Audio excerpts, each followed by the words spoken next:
ಪಕ್ಷ ಖರ್ಗೆ ಜಿಗೆ ಜೈ ಕಾಂಗ್ರೆಸ್.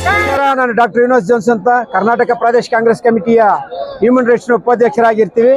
ಇಲ್ಲಿ ಇವತ್ತು ನಮ್ಮ ಸಿದ್ದರಾಮಯ್ಯನವರಿಗೆ ನಡೀತಿರುವಂತಹ ಅನ್ಯಾಯನ ಖಂಡಿಸಿ, ರಾಜ್ಯಪಾಲರನ್ನು ಖಂಡಿಸಿ ನಾವೆಲ್ಲ ಸೇರಿದ್ದೀವಿ. ಕಾಂಗ್ರೆಸ್ ಪಕ್ಷದವರೆಲ್ಲ ಸೇರಿದ್ದೀವಿ. ಅಲ್ಲಲ್ಲಿ ಮೂಲೆ ಮೂಲೆಯಲ್ಲಿ ಸಂಘ ಸಂಸ್ಥೆಗಳ ಜನ, ಕಾಂಗ್ರೆಸ್ ಪಾರ್ಟಿ ಜನ, ಕಾಂಗ್ರೆಸ್ ಲೀಡರ್ಸ್ ಇವತ್ತು ಸೇರಿದ್ದಾರೆ.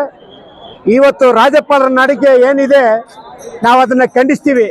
ಸಿದ್ದರಾಮಯ್ಯವರ ಮೇಲೆ ಯಾವುದೇ ಕೇಸ್ ಇಲ್ಲ, ಯಾವುದೇ ಹಗರಣ ಇರೋದಿಲ್ಲ. ಸುಮ್ಮನೆ ಅವ್ರನ್ನ ಎಳೆದು ಅವರು ಪಕ್ಷದಿಂದ ಅವ್ರನ್ನ ಪದ ಚುಕ್ಕಿ ಮಾಡಬೇಕು ಅಂತ ಈ ಪ್ರಯತ್ನಗಳು ಏನೇನು ರಾಜ್ಯಪಾಲರು ಮತ್ತು BJP JDS ಪಕ್ಷಗಳು ಸೇರಿ ಮಾಡ್ತಾ ಇದೆ, ಇದನ್ನ ಖಂಡಿಸ್ತೀವಿ.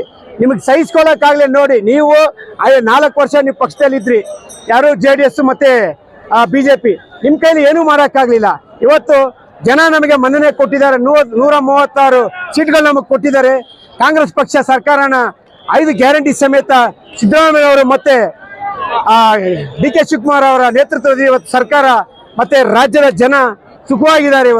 ಇವತ್ತು ಒಂದಲ್ಲ ಒಂದು ರೀತಿಯಲ್ಲಿ ಈ ಬಸ್ ಫೇರ್ ಆಗಲಿ, ಬೇರೆ ಇತ್ಯಾದಿ ಈ ಏನೇನು ಸೌಲಭ್ಯ ಸಿಕ್ಕಿದೆ, ಇವೆಲ್ಲ ಜನಕ್ಕೆ ಒಂದು ಭಾಗ್ಯ ಥರ.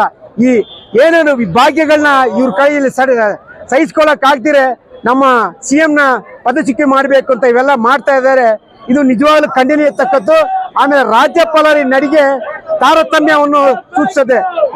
ಒಂದು ರಾಜ್ಯಕ್ಕೆ ನೀವು ರಾಜ್ಯಪಾಲರಾಗಿ ಬಂದಿರೋ ಪಕ್ಷದಿಂದ ಸೂಚನೆ ಆಗಿದ್ರು ನೀವು ಬಂದ್ರೆ, ನೀವು ಕಾಂಗ್ರೆಸ್ ಪಕ್ಷ ಆದ್ರೆ ಇರಲಿ, BJP JDS ಯಾವ್ದಾದ್ರು ಎಲ್ಲ ಜನಕ್ಕೆ ನೀವು ಲೀಡರ್ ಆಗಿರ್ತೀರ, ಗವರ್ನರ್ ಹೊರತು ಯಾವುದೇ ಪಕ್ಷದಿಂದ ನೀವು ಬಂದಿದ್ರು ಸಹ ನೀವು ಎಲ್ಲರಿಗೂ ಒಳ್ಳೇದು ಮಾಡಬೇಕೆ ಹೊರತು ತಾರತಮ್ಯ ತೋರಿಸಬಾರ್ದು ಅಂತ ನಿಮ್ಮ ಈ ನಡವಳಿಕೆನ ನಾವೆಲ್ಲ ಕಾಂಗ್ರೆಸ್ ಪಕ್ಷದವರು ಅಲ್ದಿರೆ ಎಲ್ಲ ಸಂಘ ಸಂಸ್ಥೆಗಳು ಖಂಡಿಸ್ತೀವಿ ಅಂತ ಹೇಳಿ ಈ ಮಾತನ್ನ ಮುಗಿಸ್ತೀನಿ.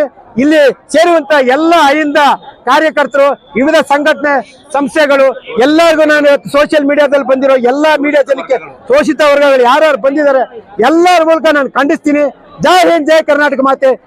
Down down down down.